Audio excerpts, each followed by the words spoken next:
Hello बच्चों, स्वागत है आप सभी का लेक स्टडी यूट्यूब चैनल पर। बच्चों, यदि आप लोगों ने चैनल को सब्सक्राइब नहीं करा तो प्लीज़ सब्सक्राइब कर लीजिए, बेल आइकन को दबा लीजिए, जिससे आने वाली हर वीडियो को आप समय पर देख पाएँ। बच्चों, आज हम लेके आए हैं भौतिक विज्ञान 12वीं क्लास का, जिसमें हम कवर करने वाले हैं आज टॉपिक को अनंत विस्तार की समतल प्लेट के निकट वैद्युत क्षेत्र की तीव्रता के लिए व्यंजक। मैं क्वेश्चंस को यहाँ लिख देता हूँ।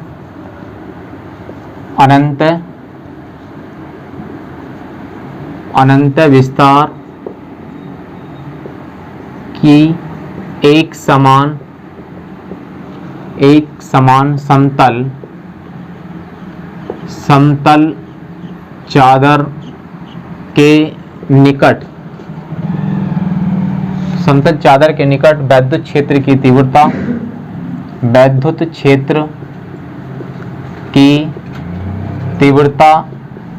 वैद्युत क्षेत्र की तीव्रता के लिए व्यंजक। अनंत विस्तार की एक समान समतल चादर के निकट वैद्युत क्षेत्र की तीव्रता के लिए व्यंजक हमें प्राप्त यहाँ पर करना है। और सबसे पहले हम एक फिगर यहाँ पर ड्रॉ कर लेते हैं। तो इसका फिगर बनाएंगे यहाँ पर।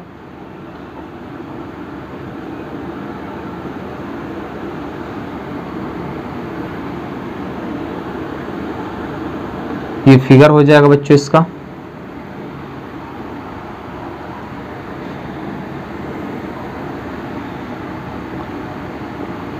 ये हमने एक फिगर ड्रॉ कर लिया है। यहाँ पर ई वेक्टर्स हो जाएगा। ये आपका डी ए वेक्टर हो जाएगा, इसको S1 कह सकते हैं। ये बिंदु P डैश हो जाएगा। एक यहाँ पर हम वक्र पृष्ठ लेते हैं। यहाँ पर जो होगा इसका ए हो जाएगा। ये S3 होगा। ये प्लस प्लस यहाँ पर आवेशित कर देंगे इस चादर को। ये आवेशित हो गई है। यहाँ पर अगर हम बात करें तो वैद्युत क्षेत्र की तीव्रता हो जाएगी। ये भी एक बिंदु यहाँ पर P ले लेते हैं। ये डी ए वेक्टर हो जाएगा। यदि हम बात करें इसकी तो ये भी डी ए वेक्टर होगा। यहाँ पर एक बिंदु C ले लेते हैं हम। वैद्युत क्षेत्र की तीव्रता इस पर होगी। ये S2 हो जाएगा, पृष्ठ S2। अगर हम बात करें यहाँ पर तो ये S3 हो गया है। यहाँ से इसकी जो दूरी की बात अगर हम करें तो ये R दूरी हो जाएगी। ठीक है, ये बात आपको यहाँ तक समझ में आ रही होगी। भाई ये समतल कोई चादर है। यहाँ पर एक गॉसियन पृष्ठ दे रखा है। ये यहाँ पर हमें क्या करना है, वैद्युत क्षेत्र की तीव्रता ज्ञात करनी है बिंदु P पर। अब इसकी बात आती है कि थ्योरी को किस तरीके से इसकी बनाया जाए। यदि आप डायग्राम किसी का बनाते हैं तो थ्योरी आप उसी पर इसको लिख सकते हैं, उसी के आधार पर लिख सकते हैं। जैसे हम लिख लेते हैं कि माना एक आवेशित समतल चादर अनंत विस्तार की समतल चादर जिसकी मोटाई क्या है, नगण्य मान ली गई है। ठीक है, मतलब एक समान रूप से क्या होती है, वो आवेशित है, जिसका आवेश घनत्व क्या है, सिग्मा है। आवेश घनत्व क्या है उसका, सिग्मा। गॉसियन पृष्ठ जो S3 है वहां से R मीटर की दूरी पर एक बिंदु P है, जहां पर हमें वैद्युत क्षेत्र की तीव्रता के लिए व्यंजक प्राप्त करना है। एक अन्य बिंदु R दूरी पर P डैश है, जिसमें P डैश के बीच की दूरी 2R है। हम यहाँ पर एक गॉसियन पृष्ठ की कल्पना करते हैं। ये गॉसियन पृष्ठ हो जाएगा, इसकी हम क्या करते हैं, कल्पना करते हैं। इसमें 3 पृष्ठ दे रखे हैं। समतल पृष्ठ एक पृष्ठ आपका S1 समतल पृष्ठ हो जाएगा, एक समतल पृष्ठ आपका S2 हो जाएगा, और एक हो जाएगा वक्र पृष्ठ S3। वक्र पृष्ठ S3 पर जो वैद्युत फ्लक्स होता है वो क्या होता है, शून्य होता है। मैं यहाँ पर लिख देता हूँ कि माना अनंत विस्तार की समतल चादर जिसकी मोटाई क्या है, नगण्य है। जिसकी मोटाई नगण्य है। भाई ये बहुत पतली है, सूक्ष्म है, इसकी बात उसने कही है, इसको नगण्य मान लेते हैं। जो धनावेशित समान आवेश से वितरित है। वितरित है, जिसका आवेश घनत्व लिख सकते हैं या पृष्ठ घनत्व लिख सकते हैं, पृष्ठ घनत्व सिग्मा है। कितना है? सिग्मा है। हम लिख सकते हैं यहां पर, जैसे ये दे रखा आपका पॉइंट, तो यहां से हम लिख सकते हैं कि गॉसियन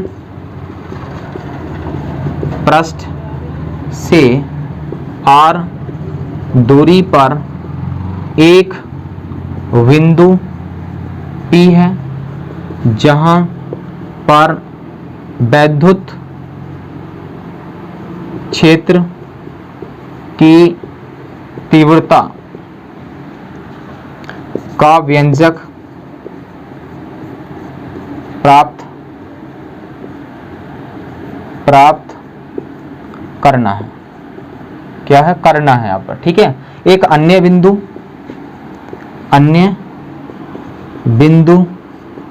P के सम्मित r दूरी पर P डैश है, अन्य बिंदु एक P डैश है। और अगर हम बात करें कि P डैश के बीच की दूरी 2r है, जो समतल चादर के अभिलंबत है। समतल चादर के क्या है? अभिलंबत है। एक गॉसियन पृष्ठ की कल्पना की जाती है। भाई P डैश क्या है? एक गॉसियन पृष्ठ की कल्पना की जाती है। यदि हम बात करें कि संपूर्ण पृष्ठ की, मतलब इसकी अगर बात कर लेते हैं यहाँ पर कि संपूर्ण पृष्ठ से गुजरने वाला कुल वैद्युत फ्लक्स, संपूर्ण पृष्ठ से गुजरने वाला कुल वैद्युत फ्लक्स की बात हम करते हैं यहां से, तो कितना हो जाएगा बच्चों? ये यहां देख लेते हैं। इसमें संपूर्ण पृष्ठ से गुजरने वाला कुल वैद्युत फ्लक्स जो होगा वो बराबर किसके होगा? मतलब S1 पृष्ठ और S2 पृष्ठ के वैद्युत फ्लक्स के योग के बराबर। और S3 जो पृष्ठ होगा यहाँ पर वैद्युत फ्लक्स क्या होगा? शून्य होगा। भाई S3 का जो वैद्युत फ्लक्स हो गया वो शून्य हो जाएगा। तो यहाँ पर लिख देंगे दोनों पृष्ठों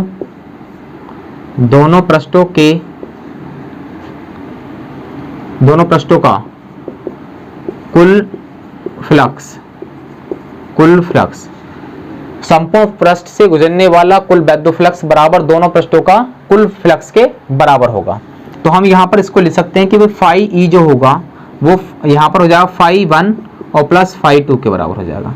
और फाई 1 जो वैल्यूज दे रखी है यहाँ पर हम जानते हैं कि S1 और ये होगा E vector dot DA vector के, और प्लस S2 जो होगा वो E vector dot DA vector के।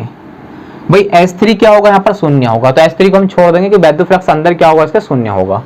तो यहाँ से अगर हम बात करें इसकी, तो फाई ई बराबर जो होगा यहाँ से इसको लिख सकते हैं S समाकलन S1 और ये हो जाएगा आपका E D A cos 0 के, और यहाँ से हो जाएगा S2 समाकलन और ये हो जाएगा E D A cos 0 के। यदि अगर यहाँ से फाइनल बात करें तो ये बनेगा समाकलन S1 E D A और यहाँ से समाकलन S2 E D A के बनेगा। यहाँ तक आपको बात समझ में आ रही होगी। ठीक है, मैं यहाँ से इसको साफ कर देता हूँ।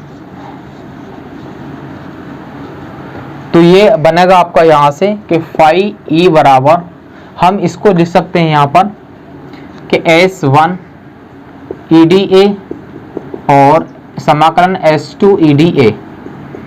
ये जो है S1 EDA बराबर S2 ई डी ए बराबर होगा 1 1, क्योंकि ये क्या है, संपूर्ण क्षेत्रफल है भाई। इसका अगर क्षेत्रफल की बात करें तो वो कितना बनेगा, ए बन जाएगा, मतलब सॉरी इसके, ठीक है। तो ये इक्वल हो जाएगा आपका। अगर हम इसकी वैल्यूज यहां रखें तो 5e बराबर आपका बनेगा यहां से ई डी ई ए और प्लस ई ए। यदि इसको हम जोड़ लेते हैं तो यहां से फाइनल बनेगा 2e 2a, समीकरण नंबर आपकी 1 हो जाएगी। इसी प्रकार अगर हम देखें कि गॉस की प्रमेय से, गॉस की प्रमेय से हम जानते हैं कि फाई ई जो होगा वो इक्वल होता है क्यू बटे एप्सिलॉन नॉट के। फाई ई बराबर होता है क्यू बटे एप्सिलॉन नॉट के। और हम इसके बाद ये भी जानते हैं कि आवेश घनत्व जो होता है सिग्मा, वो किसके इक्वल होता है, क्यू बटे ए के। यदि मैं यहाँ से वैल्यू निकाल लेता हूँ किसकी, क्यू की, तो क्यू बराबर किसके हो जाएगा बच्चों, यहाँ से हो जाएगा सिग्मा ए के। अब इस वैल्यूज को हम रख लेते हैं यहाँ पर उठा के, तो ये बनेगा 5e बराबर हो जाएगा सिग्मा ए और बटे में यहाँ से हो जाएगा एप्सिलॉन नॉट। समीकरण नंबर कितनी हो जाएगी, 2 के हो जाएगी। भाई हमने क्यू की वैल्यूज यहाँ पर रखी सिग्मा ए, और हमने इसको देखा तो 5e बराबर सिग्मा ए बटे एप्सिलॉन नॉट, क्योंकि समीकरण नंबर 2। इक्वेशन नंबर 2 हो गई। इक्वेशन फर्स्ट व सेकंड से अगर हम देखें कि इसकी वैल्यूज कितनी है भाई, 5e की वैल्यू 2e है, तो 2e यहाँ पर रख देते हैं हम। इसको कितना जाएगा 2e a बराबर हो जाएगा सिग्मा a और बटे में एप्सिलॉन नॉट के। आप यहाँ देखें तो a से a को कैंसिल आउट कर देंगे, तो बच्चों यहाँ से कितना बचेगा, e की अगर वैल्यूज की बात करें तो यहाँ जाएगा सिग्मा बटा 2 एप्सिलॉन नॉट के। भाई ये वाला 2 इसके बटे में पहुंच जाएगा, अर्थात e बराबर सिग्मा बटे कितने जाएगा, 2 एप्सिलॉन नॉट के। यदि आप लोगों से बात करता है कि अनंत विस्तार की एक समान समतल चादर के निकट वैद्युत क्षेत्र की तीव्रता कितनी होती है, तो E बराबर सिग्मा अपॉन 2 एप्सिलॉन नॉट होती है। आप लोग इसको बताएंगे।